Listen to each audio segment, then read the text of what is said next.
This episode is brought to you by Accenture. When your advertising operations fall out of sync, everything else follows. Spotify and Accenture are working together to reinvent the rhythm of ad sales, using automation, analytics, and smarter workflows to simplify campaign delivery and access better data across the business. The result? Less time spent on operations, more time connecting brands with the moments and fandoms that matter most. Learn more at accenture.com/Spotify.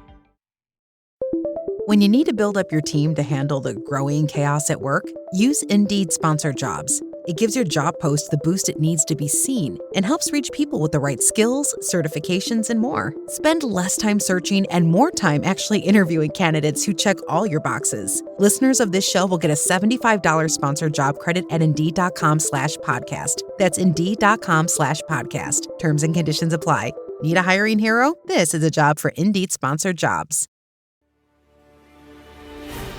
Welcome to Holocron History, Star Wars Canon vs. Legends, where we take a deep dive into the Star Wars universe, such as characters, creatures, stories, and so much more. Hosted by Ben of Temeria and KOTOR II. Welcome back, Acolytes Adapts to Holocron History, Star Wars Canon vs. Legends. I'm one of your hosts, Brandon, or also known as Ben of Temeria, and always with me is my good friend, KOTOR. Hello there. And we are here to finally finish out the Sith Triumvirate, which, obviously, we are talking about Darth Traya, or, for players of KOTOR II, Kreia. Spoiler alert. For a 23-year-old game? 22? What? It's 2004, right? Is when it came out? 04, yeah. So 2002, or 22 years. It's been 22 years. So, sorry for the 22-year-old spoiler. But yeah, we are here to talk about Kreia, or Darth Traya. So just diving into her backstory and everything. Shocker, she was a Jedi. Not shocker, that's kind of pretty obvious. So kind of not really. I mean, the first two were never Jedi.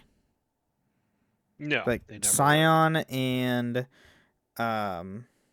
Nihilus were never Jedi. No, they were full dark side users from start to end. Yep. So, Kreia, who was a female human, Kreia was a Jedi historian and counselor who achieved the rank of Jedi Master. During her time as a member of the Jedi Order, Kreia attempted to uncover the galaxy's mysteries through meditation. Although this, how do you say that? Atrophied? Atrophied?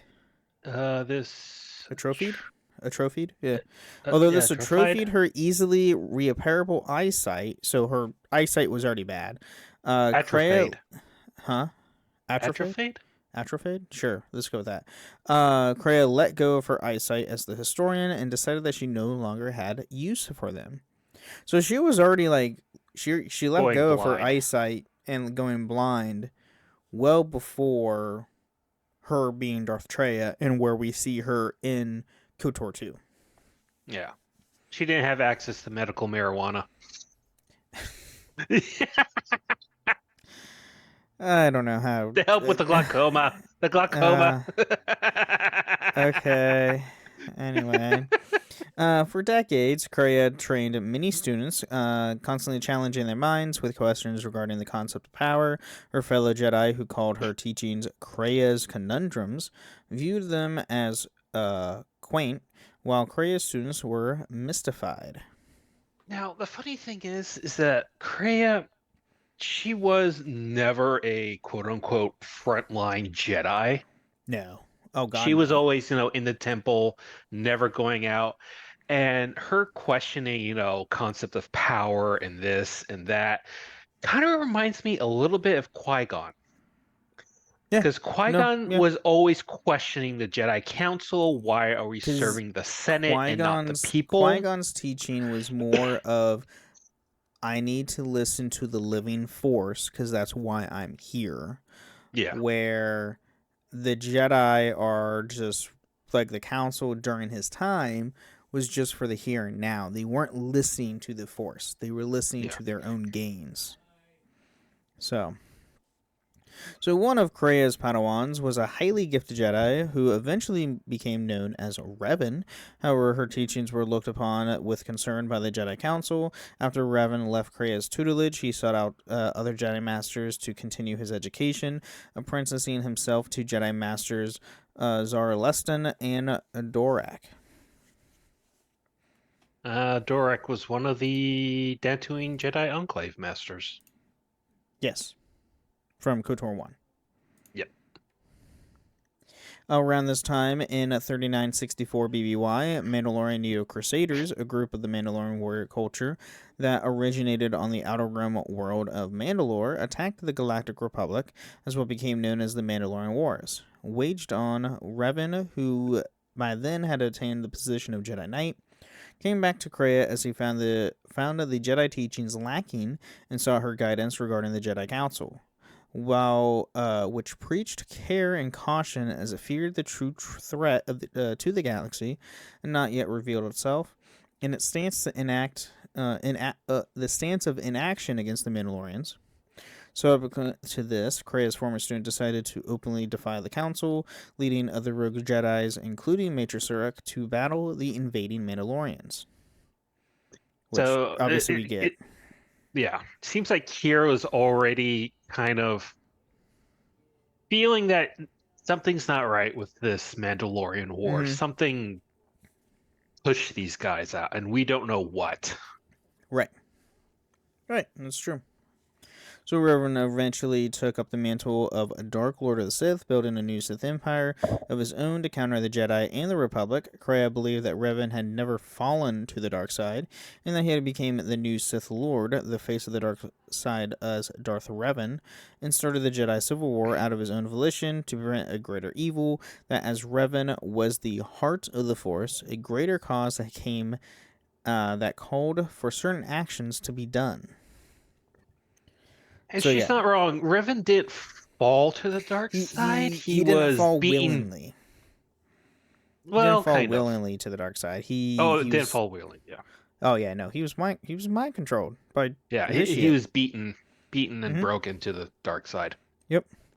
And as many of Kreia's students left the Jedi Order and joined the Mandalorian Wars, Kreia's teaching were believed to be red failures by the Jedi Council, including Jedi Master Atris, because of their strong admiration for Surik and her adamant position in not entering the Mandalorian conflict. Atris felt personally betrayed by what she saw as the warring Jedi's rejection of her own beliefs. How dare you not follow our Atris strict teachings? Atris is also meh. I'm not a fan of Atris. Obviously, if you play KOTOR 2, you would understand.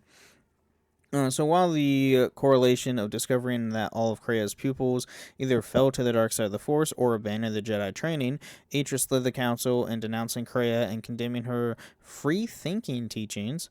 By the Jedi Council's word, Kreia was exiled from the Jedi Order. Yeah, free thinking. How dare you become a free thinker in this organization? Right? How dare you become a free thinker in this day and age? No, dude, be a free thinker. Question everything. I'm kidding. So, silently withdrawing from the Jedi Order, Kreia began to question her own beliefs, and she took those who followed her teachings with her away from the Jedi. Some believe that she had followed Revan as the Jedi to war, but she instead traced her former Padawan's footsteps, searching for an answer that she alone could provide.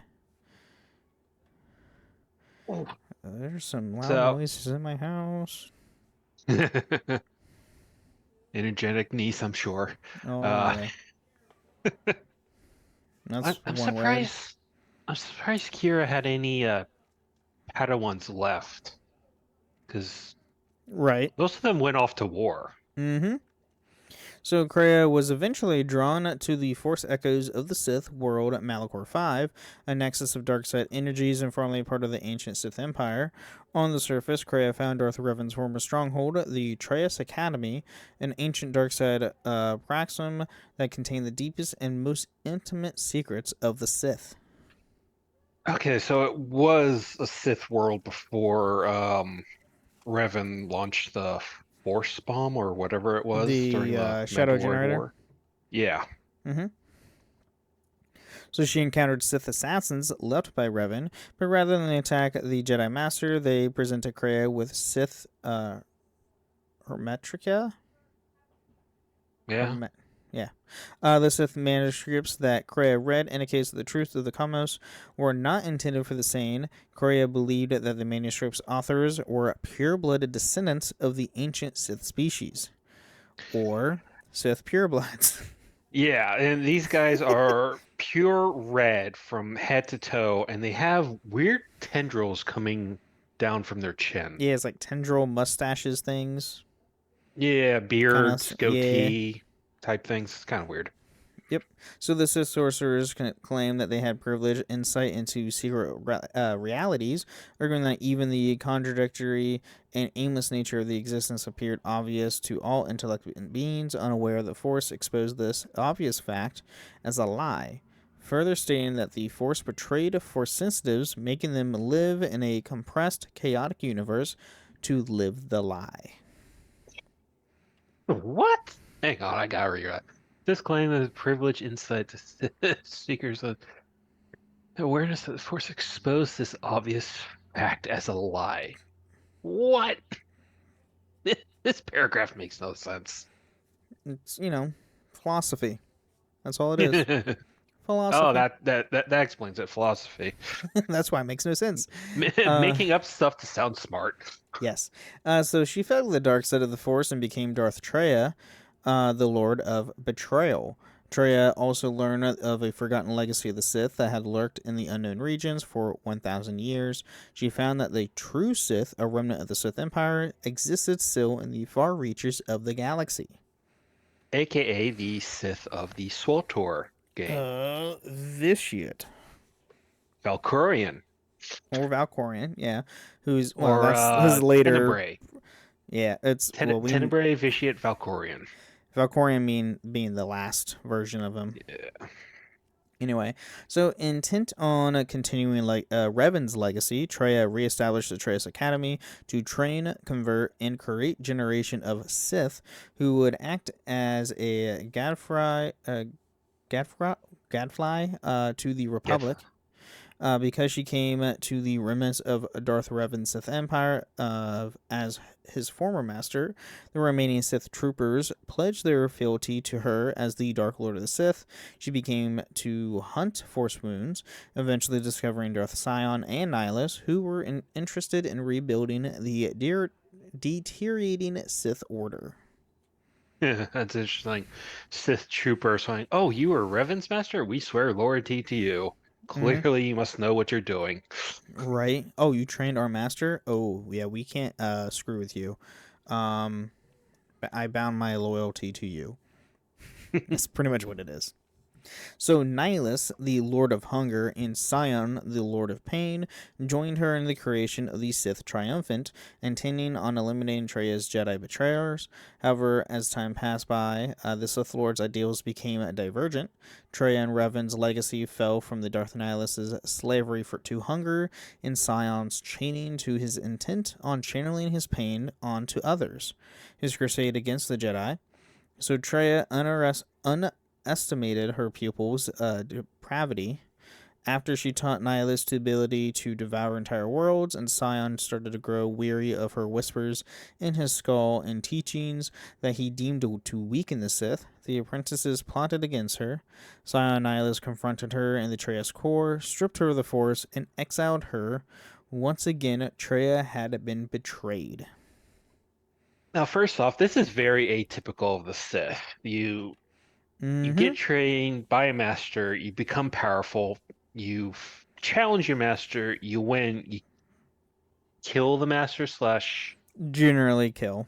kill the master, they're generally and then take dead. over. which actually became the core value of the rule of two, Yes. essentially. Mm-hmm. So after, And go on. and Traya just has no luck with allies whatsoever. No, none, zero, zip. So after casting Traya out of the Sith Triumvirate, Scion and Nihilus began to assassination campaign against the Jedi, unwillingly aiding their former Sith master. Because of this, the Jedi, who were either killed by the Sith or in hiding, were nearly gone from the galaxy. Traya, who assumed her former identity as Kreia, had left Malachor 5 and returned to Republic space. Masterminding a plot of revenge, Kreia sought Major Surik, also known as the Jedi Exile, to her former Jedi student who served as a general under Revan during the Mandalorian Wars.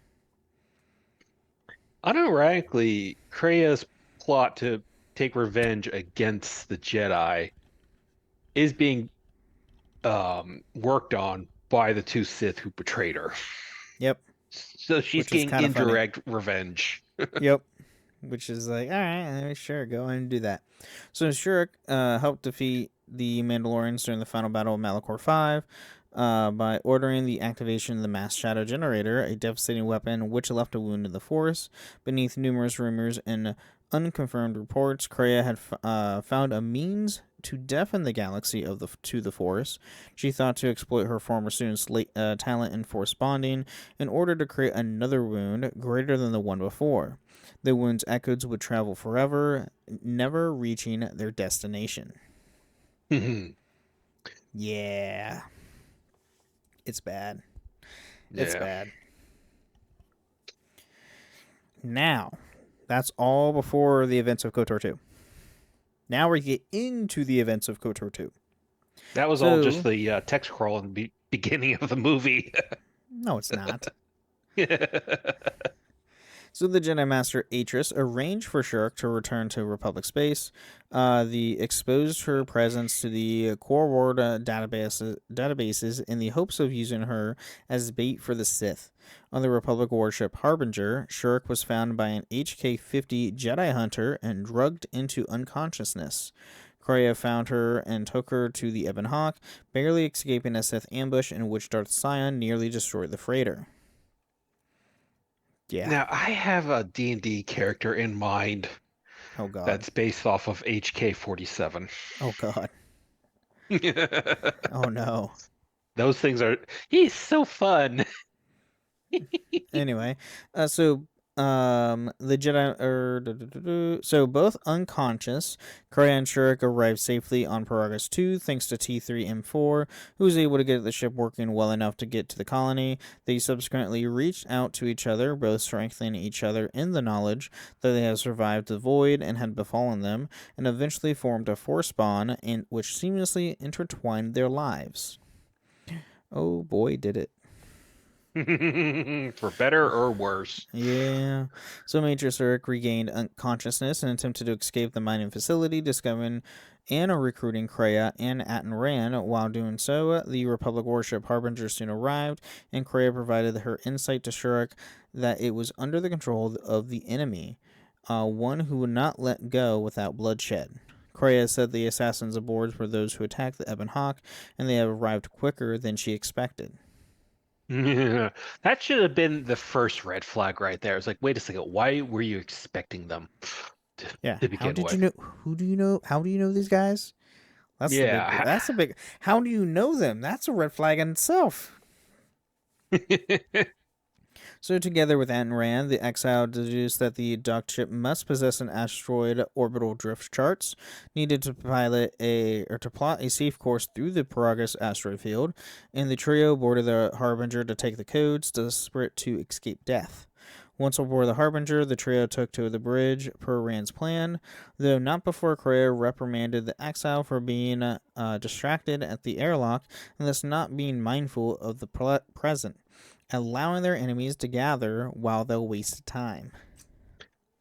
Why do you need drift charts? Can't you just go above or below the plane of the asteroid belt and be fine? Yeah, but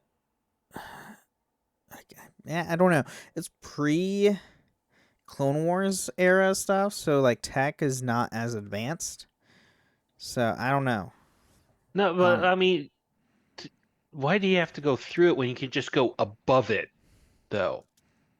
Oh, I Uh, don't sh- know. or below it? Oh no, it's a plot of the game. I don't know. So, fighting their way to the warship's bridge through the occasional Sith assassins, they took the drift charts from the Harbinger's navicomputer that was left, because there was not much left. However, the exiles stopped by at the quarter she formerly inhabited, telling Shirk to move to haste. Kreia allowed the exile to salvage her possessions before moving on together. The exile and her companions stopped again at the ship's medical bay, finding a hollow recording of a scarred man breaking out of a Kolto tank. Probably the first bath he's had in a while. Scion. If not the only bath. Because he is unhydrated. Yeah, he's dehydrated. Yeah. So, proceeding to the engine deck, Atran had a bad feeling, which is literally like, I have a bad feeling about this. Literally the whole Han Solo thing, and which is funny because he is a smuggler.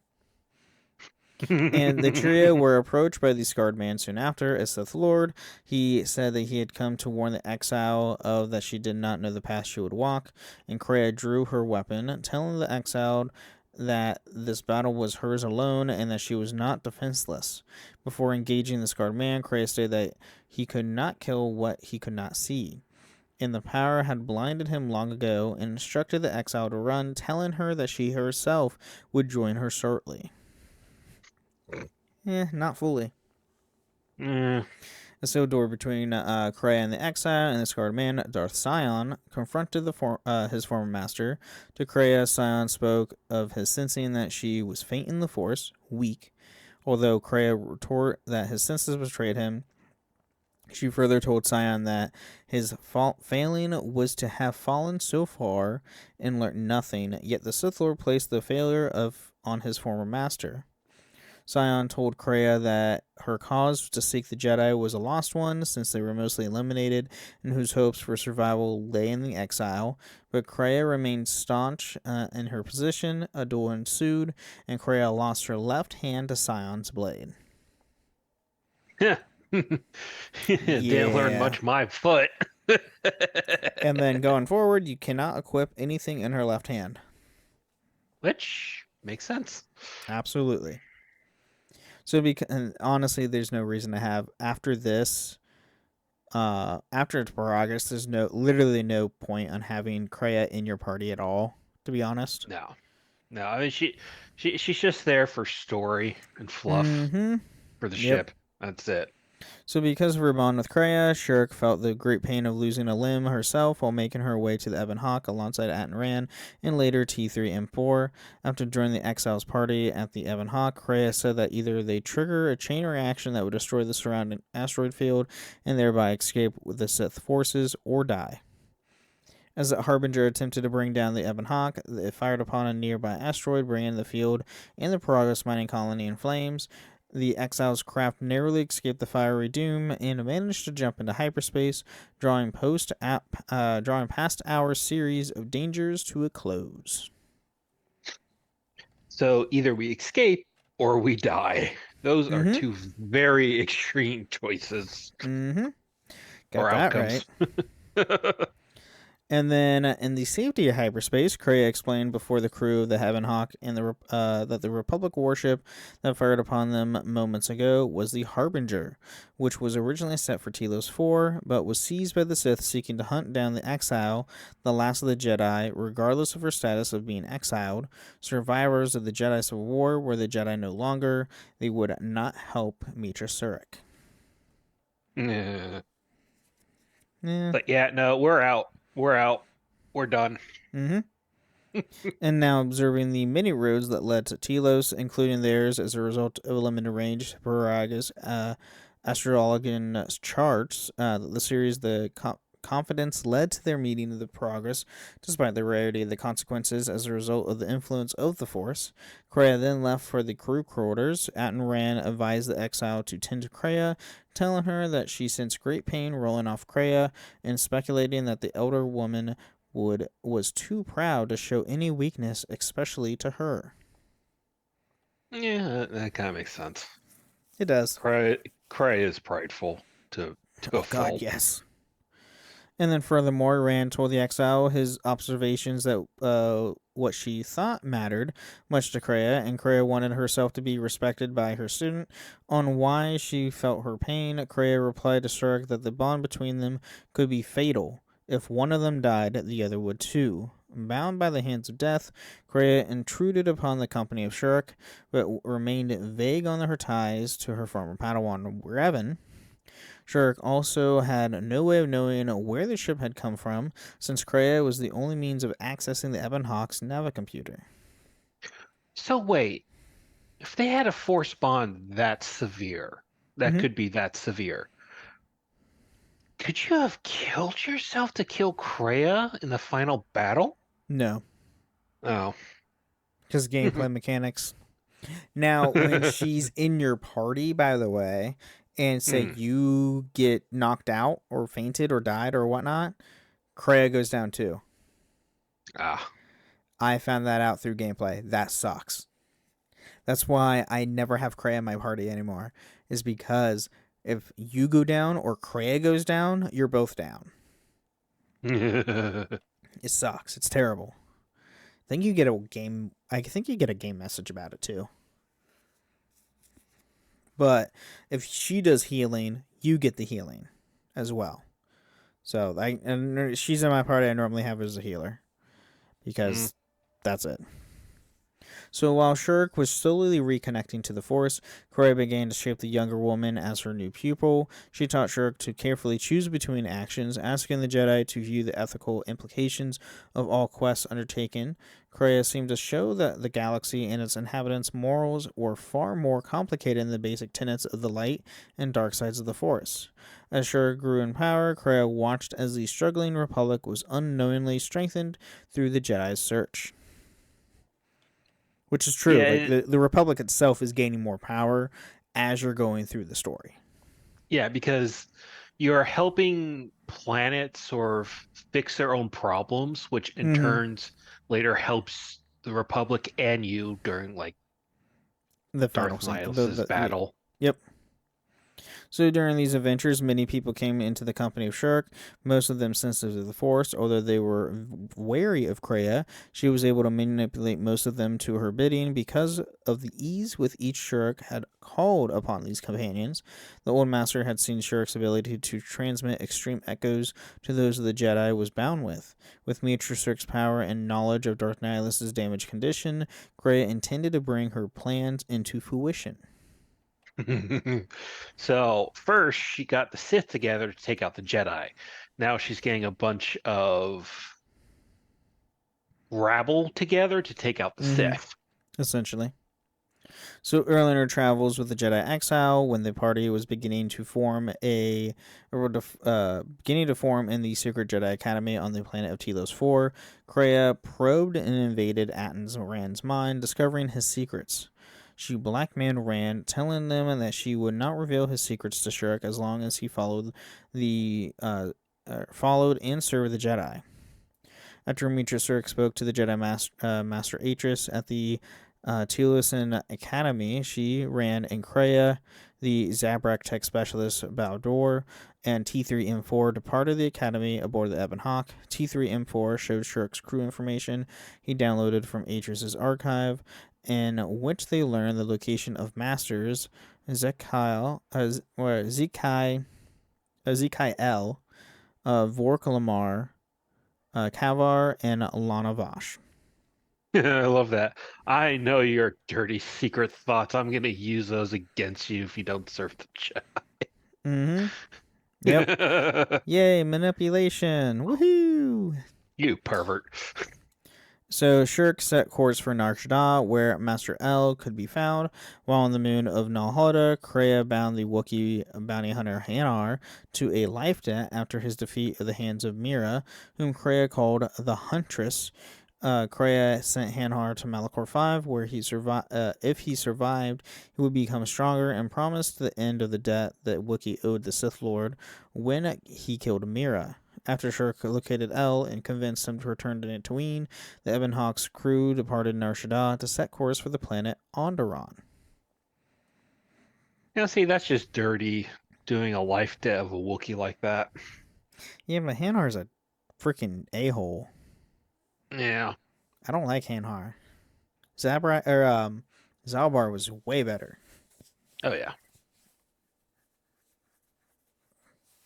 So, when the Ebon Hawk made it to Onderon, they encountered a blockade of the planet after fending off a group of Onderonian starfighters sent by Colonel Tobin to intercept the Ebon Hawk. Mitra Surik and her crew forced to crash land on Onderon's jungle moon Zune. I don't know. I can never remember how this is said. After they landed, Kreia reminded the crew that the Dune was, or Dun, or Zune, whatever, was where the Mandalorian Wars truly began. They ventured into Zune's jungle in search of the alternate route to Onderon. Surik managed to enlist the assistance of Mandalore the Preserver and his Mandalorians. Before they left for Onderon, Kreia manipulated Mandalore into protecting Surik. She insisted Surik and Mandalore in defending the Mandalorian camp when a group of Sith assassins attacked the camp. And Mandalore the Preserver is none other than Ordo.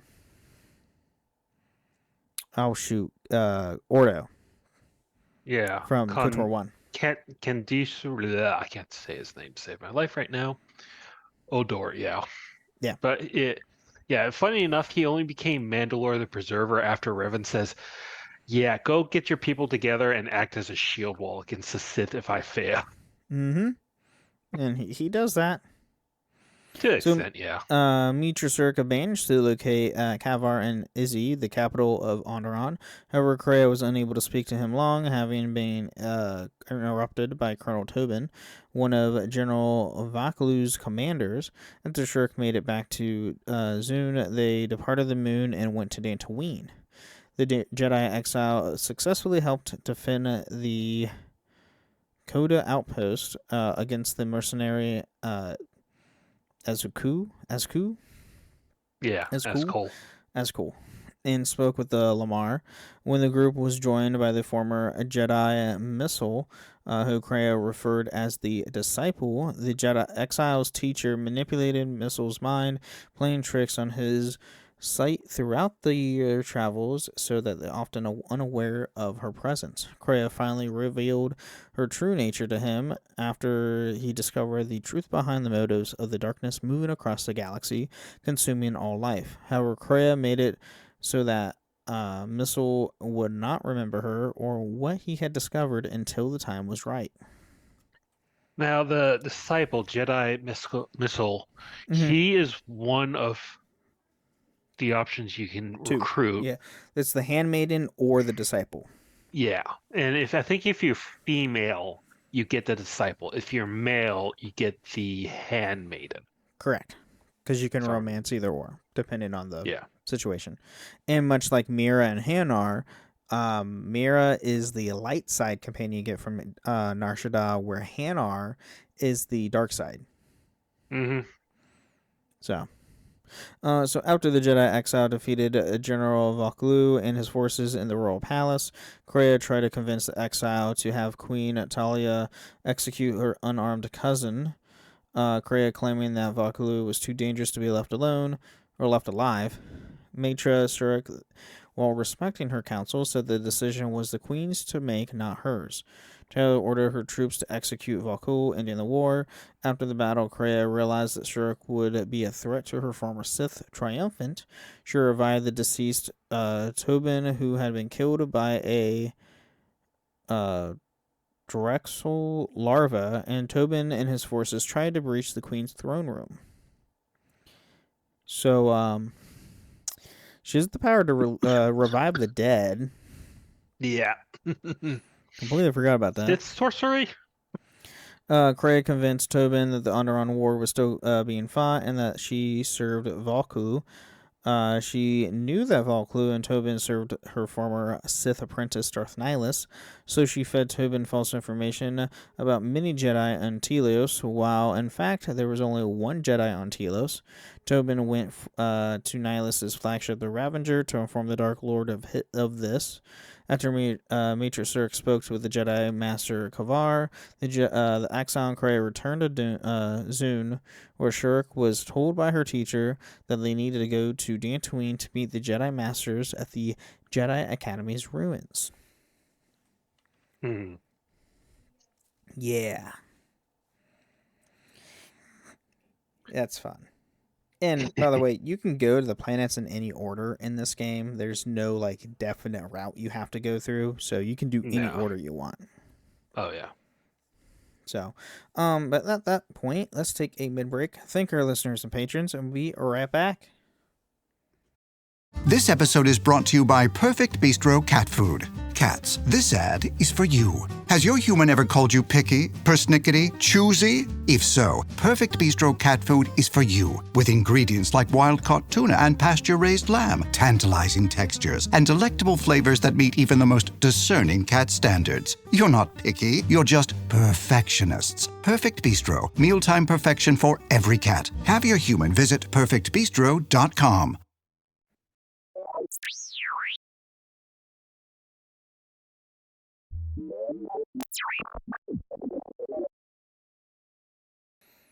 All right, welcome to the Miller Show. We're talking about everything with the podcast. Has nothing to do with the lore of Star Wars. Here we want to thank all our amazing patrons. Thank you guys so much for supporting the show. And if you too want to support the show, you can go to patreon.com/holocronhistories, where you can get ad-free episodes or even join us once a month on the show itself. You can also go to Apple and Spotify, leave 5-star review on Apple with some words or a nice Spotify comment. Read out loud next time on the show, which we do have a Spotify comment this week from Nino, who is saying, "Hey dudes, I'm coming from the Witcher Lorecast. I listened to all episodes there apart from the ones about the Netflix show. I was listening for it 2 times. The first when I'm in bed, it helps me sleep, but I don't understand anything because I'm half sleeping. And then I listen again during the day when I'm aware and paying attention. Thanks Toasty, Teacup, Ben, and Jen for making part of my life.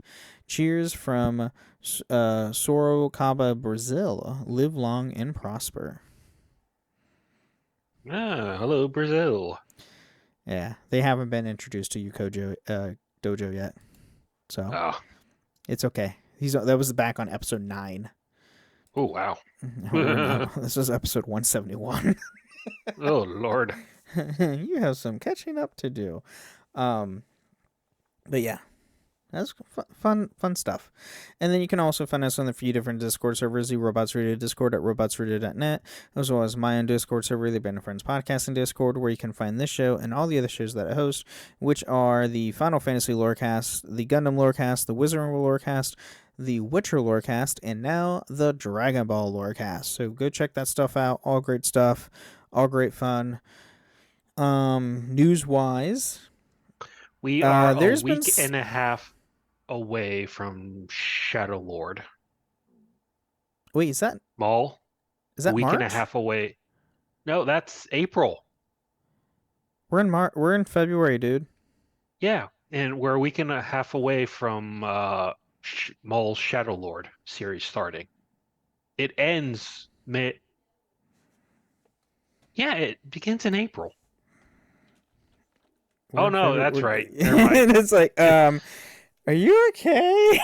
No, not really.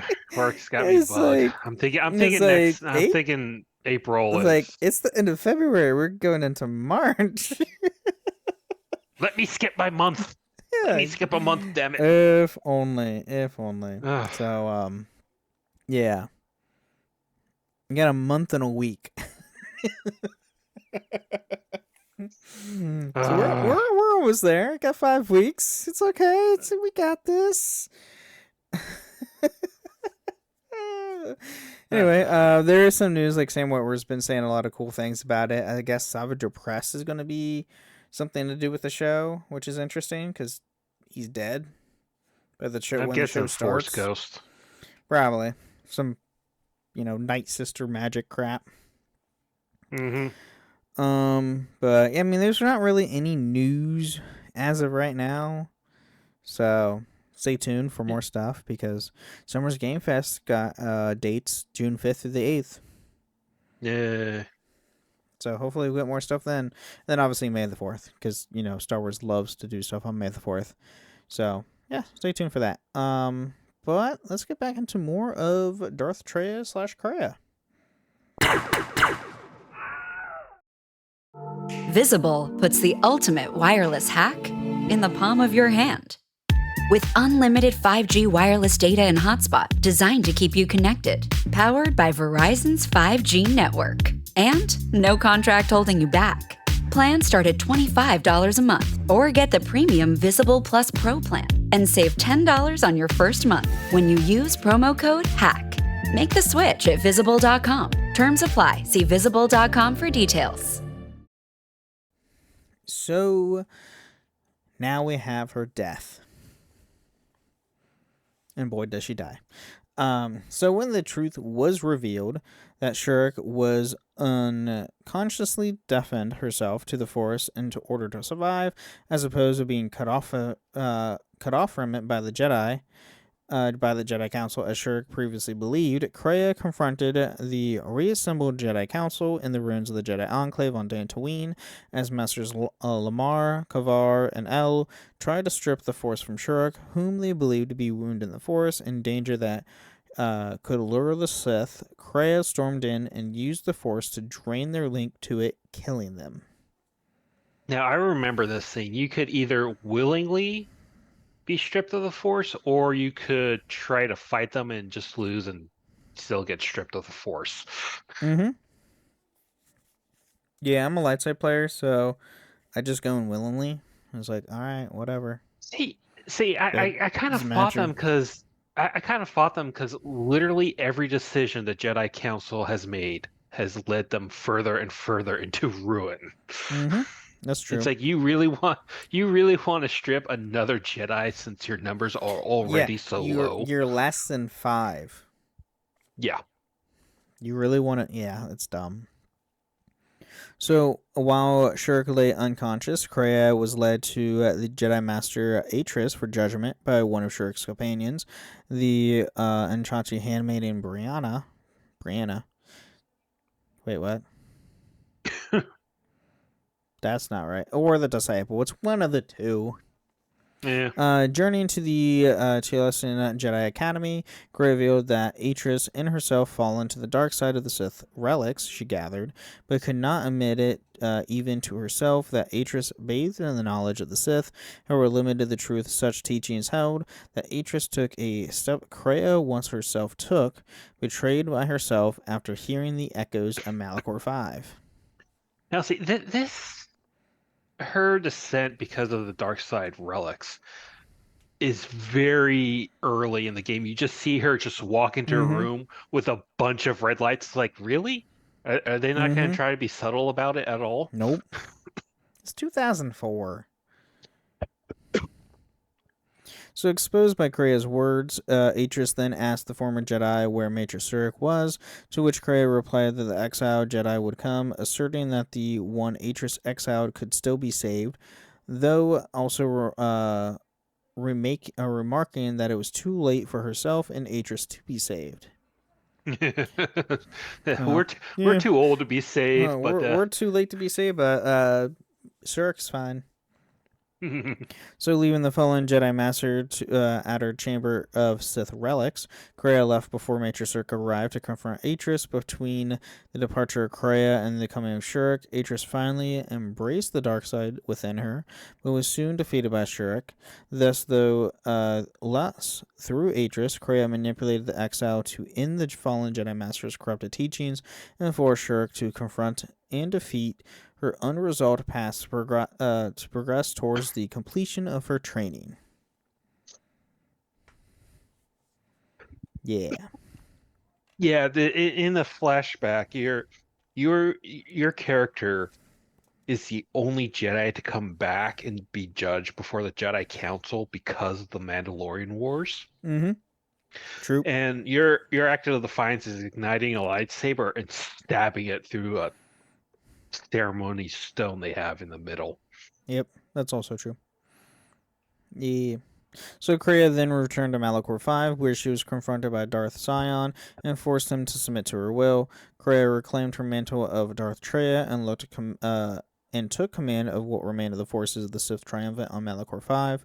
Traya intended to sacrifice herself to open up the larger wound in the Force in order to destroy it. However, Traya elected to wait for Matriarch Zurg to come to her for answers and a final confrontation.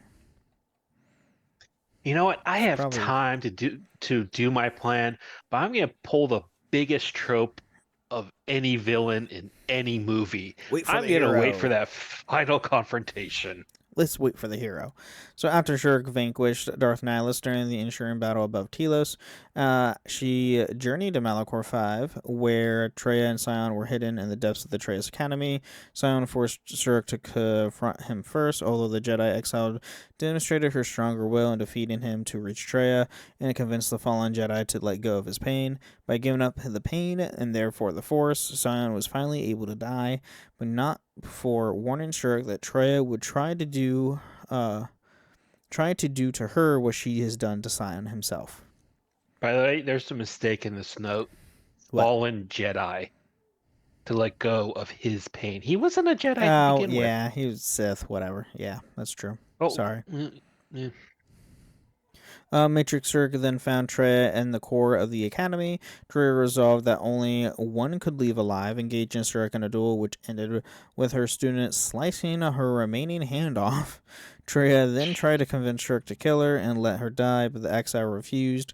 Angered, Traya used the Force to control 3 lightsabers against Zurg, but the Jedi bested the lightsabers. Now, I would like to ask, where was this Force user when we were going through the games? Like, where was this overpoweredness when we needed it? Oh, yeah, right? I mean, let's be honest, though. When do we ever really need it, though?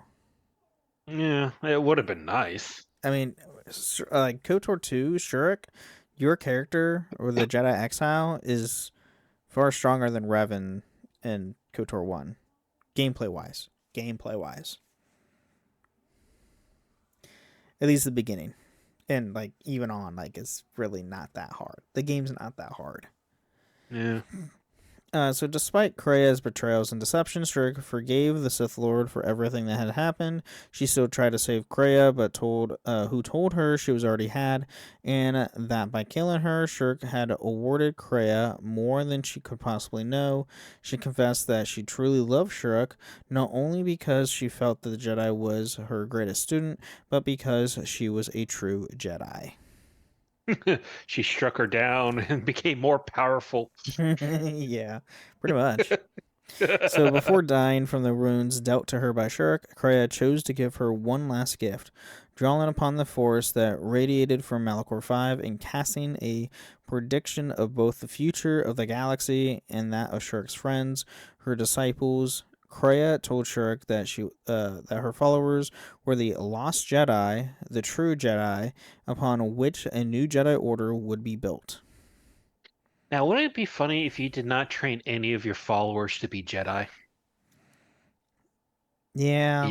Yet they still claim that. That's true. Kreia then told her student of her hopes that she would follow Revan's path, but said that Shurg and Revan were different, one being the death of the Force, the other being its heart. Kreia said that Matrix Zurg would follow Revan to the unknown regions, or take one of the ships in Malachor's orbit and depart the planet to remain on Malachor to wait for the others, those who were touched by the Force who would come in time. Kreia also said that Shurg would also return to her exile, where her presence could no longer affect the actions of others, and said that there was no dishonor in any of the other choices, asking Shurg that she would make her choice without any regret. After Shurg told her that she would follow Revan as she did for a decade before, Kreia finally surrendered her life to what she wants to prize, the Force. Her body was destroyed shortly afterwards, along with Malachor 5, when the mass shadow generator was activated for the last time by Baldur's remote. Now, which Old Republic book? Revan? I think it Mm-hmm. was the Old Republic Revan book. The exile actually goes to talk to Bastille Shan about, Yes. well, Yep. what happened with Revan? Can you tell me where he went? At least, give me a hint. Mm-hmm. So that way I can figure out where to go. And Matrix Cirque said, "Yeah, I can't tell you, because she doesn't truly know." Yeah. So, and then finally, behind the scenes. So obviously we have some noticeable appearances, which obviously is this, the Sith Lords, which Kreia was created by Obsidian Entertainment as one of the companions, and also the dual antagonist, or as one of the antagonists. I don't know, I can't remember how you say that one. For the 2004 Xbox and PC video game Star Wars Knights of the Republic 2, The Sith Lords. As with most companions, the character was written by Chris Avellone, and it was the first design in the concept art by Brian Menzies. Kreia was voiced by actress Sarah Krustelman, and had her own musical motif composed by Mark Grisky. Sarah Kristen, she looks familiar. Let me see here. She is the only thing that she's in Star Wars is Kreia. Yeah, but I swear I've seen her as something else. Probably. Mark Crispy though, I think he's done. Oh yeah, he did. Let's see here. He did the soundtrack for KOTOR 2, Force Unleashed, and its sequel, and he did games also for Star Wars 3: Revenge of the Sith, Star Wars Racer Revenge, and Star Wars Obi-Wan. All right, cool. Oh, and he also has done stuff for SWTOR. Yeah. Shocker. Really? Yeah. So, developer Chris Avellone stated that the Obsidian Entertainment Forum that a casting doc was sent to LucasArts and said Kreia looks 50, but like Yoda, who knows, however, due to ambiguity of the statement and the fact that it was from a casting doc, that should not be taken as canon. It cannot be used to establish her age. Yeah, that makes sense. Could be 50, could be 900 years old. Who knows? Right. Kreia's Sith name, Traya, was derived from the word betrayer. Hmm. Yeah, that's kind of obvious. Writer Chris Avellone stated that in a crucial lesson that he hoped players took from the Sith Lords, that it's okay to question the Star Wars franchise. You artists don't answer those questions for the players, nor should you. You can get to people's perspectives in the world and why they question certain things, but asking questions of the franchise, if they lead somewhere interesting, I feel that is always worthwhile. See? It's okay to ask questions and be, free thinking. Yeah. Especially in Star Wars. It's such a huge, ambiguous world. Yeah, absolutely. I mean, for crying out loud, Jedi is like an actual religion. Yeah, It's a recognized religion. Like you can be there's there's an actual Jedi temple. The last time I haven't checked in a while, but there was a Jedi temple in New York that you could go to, and it had has its own thing. Did I post it here? I don't know. So Chris Avellone also stated that the main motivation for developing the narrative in the Sith Wars was that he was bothered by what he perceived of the prequel trilogy's presentation of the Force, and the Force seamlessly had a will and can be controlled the destinies of individuals in the Star Wars universe, preventing those individuals from making their own choices over their own lives. Okay, that's cool. That's very interesting. So, however, since the Sith Lords were released in 2004 and the final installment of the prequel trilogy, Star Wars Episode 3 Revenge of the Sith, was not released until 2005, Avellone could not have known of the events of Revenge of the Sith and wrote the Sith Lords. Additionally, George Lucas, the writer of the prequel trilogy, said in the making of Revenge of the Sith in 2003 that his personal motivation for writing the Star Wars films was to showcase how an individual becomes bad, and concluded that what made a person fall to evil was an ability to let go of emotional attachments when the reality of the life's passages and changes struck. Okay. Yeah, I mean, true.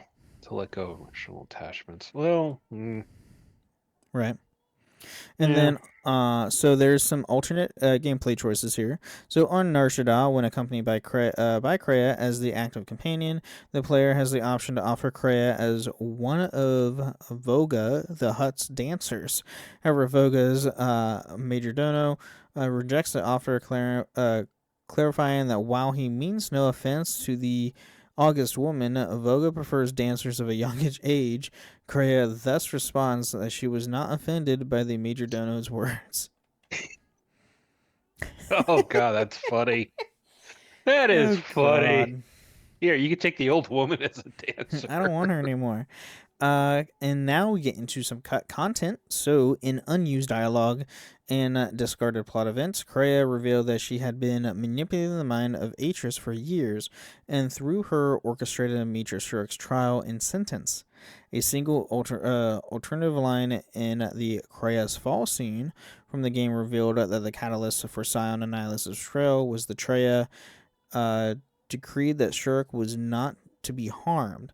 After Kreia slew the three Jedi Masters on Dantooine, Visamar would take Kreia before Nihilus instead of Atris if Brianna, the handmaiden, was not part of Shurik's party. Yeah. Interesting. Okay. And the screenshot that shows Kreia with her hood removed was taken with a modified game. While such a scene never takes place in the game, it was supposed to take place during the rebuilt Enclave scene. Kreia reveals herself to the three Jedi Masters. However, in the official release, Kreia stays hooded due to the scripting glitch. This has been fixed in the Sith Lord's Restoration Project developers. The official player's guide in the game shows that Kreia had actual dark side transitions, and her alignment would change depending on Shurik's alignment and level of influence with her, like the rest of the crew. Yeah, the Restoration Project was a player base. I want to say a player's attempt to restore some of the cut content. Yeah. I don't think Lucas Industries had anything to do with No, it. no, it's on PC though. You can add it on like your Steam copy and everything through the mod stuff. And then there is an ongoing dispute concerning the true identity of Kreia. One theory held that the Jedi Master Aaron Kreia and Kreia were the same person, while available material, cut or not, indicates that it may indeed have been Obsidian Entertainment's original intent. There is no conclusive evidence that could either prove or disprove this theory within Star Wars canon, which is Legends, not canon. It's Legends. The main source cited is Mikkel. The disciples claim that Aaron Kreia was the first and last of Revan's many Jedi Masters, whom he eventually sought out to sever ties with the Jedi Order. By contrast, Kreia asserts that it was she herself who was Revan's first and last Master, whom he sought to out at the same purpose. When asked about the relationship between Kreia and Ka, Chris Avallone ambiguously responded, "Can't comment, but good catch. Sorry." Can't say anything, but wink, wink, not judge. Right. And according to the game, Aaron Ka is the human mother of the half-human, half-Enchanti hybrid handmaiden Brianna, her father being Enchanti Senator and General Usanus. Kreia only mentions her to the male Jedi exile who chooses to romance Brianna. While Brianna herself never knew Ka, Kreia seems to know much about her, but disapproved of speaking of this to Brianna. Don't you dare date my daughter. And she did she did so the same reason Jedi separate children from their parents, because family exerts a powerful influence on one's development. Brianna and Kreia share the same views of conflict and its effects. While Brianna fought long to prove that she, unlike her parents, would not betray her oath, she eventually did when she asked the male exile to train her in the Jedi ways. I don't think that's betraying her oath. Has to be trained like a Jedi. I know, right? I know. And then other appearances. So a miniature of Kreia is featured in Knights of the Old Republic set of Star Wars miniatures, released on August 19th, 2008. She received entries of both Kreia and Darth Traya in the Complete Star Wars Encyclopedia. Sorry. Traya was later added to the mobile game Star Wars Galaxy of Heroes as both an enemy, non-player character boss in the Sith Triumvirate raid, a Knight of the Old Republic 2 inspired raid, and an unlockable playable character. Who was severely debuffed after you beat her, like all bosses who join your party. Absolutely.